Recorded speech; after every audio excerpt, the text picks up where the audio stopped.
Let's move on to key takeaways. The most important things that you would like attendees to leave with from today's webinar.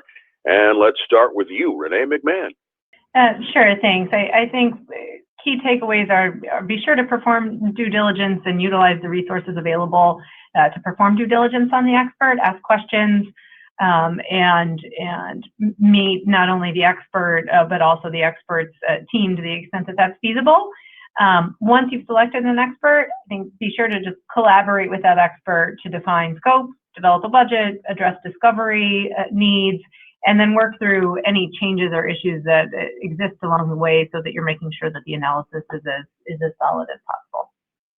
Have you ever encountered problems when it comes to the budgeting for the work, where you're dealing with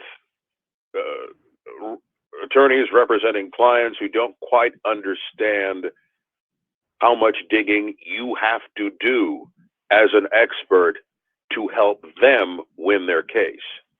The short answer to that is yes. I think there's always a communication, well, not always, but there's often a communication hurdle, particularly where the plaintiff may not be an entity or organization that has a lot of experience in litigation.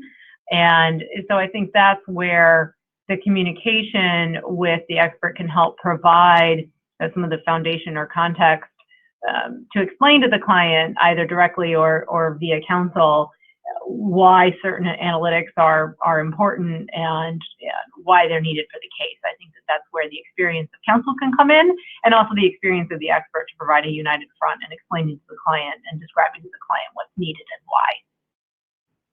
Jonathan Schwartz, your key takeaways. First, at least in antitrust cases, and perhaps it's in other cases as well, the vast majority of the expert work takes place at the class certification stage. And so class counsel needs to be prepared to do all of the discovery up front and be prepared for extensive analysis performed by the expert. And then also that that class counsel should be listen to their expert and be open to various approaches that the expert might think is best for that particular case when estimating the overcharge, whether it be econometric or non-econometric. And finally, Dr. Chen Sung. I would say the key takeaway would be in a class action, retain expert early and communicate frequently. And there is a myth that if you retain expert the last minute, maybe the cost can be saved.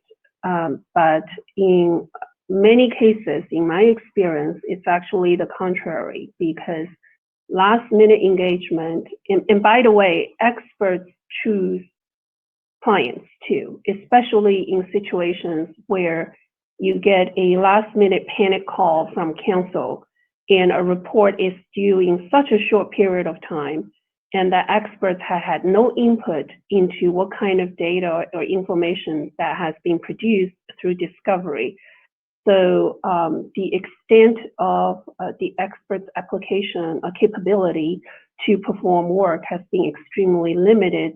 That usually is a red flag to experts. So in fact, last minute engagement often results in just even from a consulting company's staffing point of view, you have to pull in, staff, pull them out of other cases, and then you work really long hours, and the bill is not necessarily cheaper. So I would strongly advise against a last minute engagement. So retain your expert early.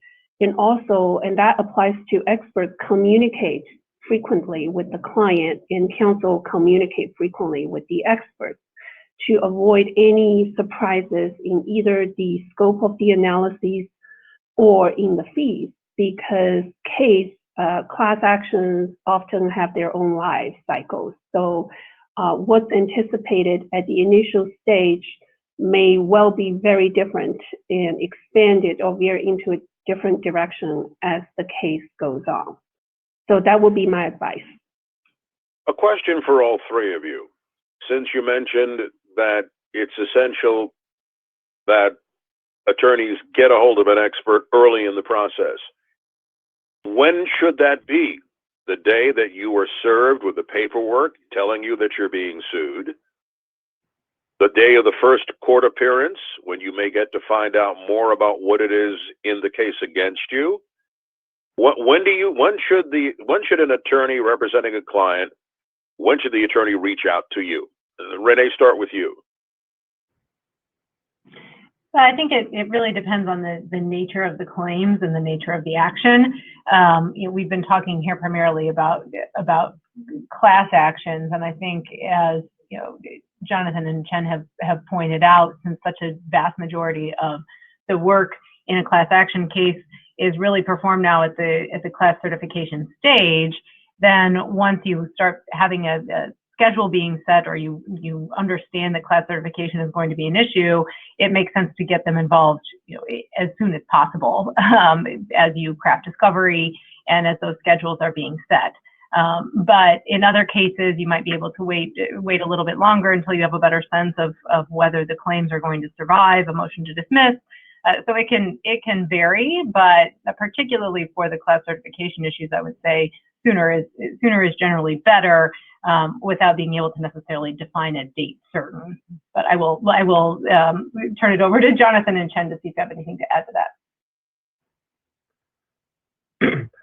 I'll say from the plaintiff antitrust cases, I think it's important to make sure that the expert and the expert team is involved while discovery is going on, because the expert can often have insights into, as Renee has explained, can have insights in what needs to be produced, or what information the expert needs. And if the expert's hired after discovery is already closed, or after many of these key depositions that Chen was talking about have already taken place, then that hinders the ability of the expert to get all the information that he or she needs. Chen Song? So I think that the experts, I have been, in my experience, retained at various stages in a class action.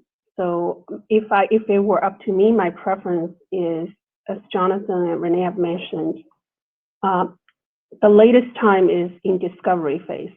Now, I work a lot also for companies to audit their pay practices, and that's even before any litigation start, right? So it's like seeing a doctor for annual check, instead of discovering that one already has some illness that needs to be dealing with.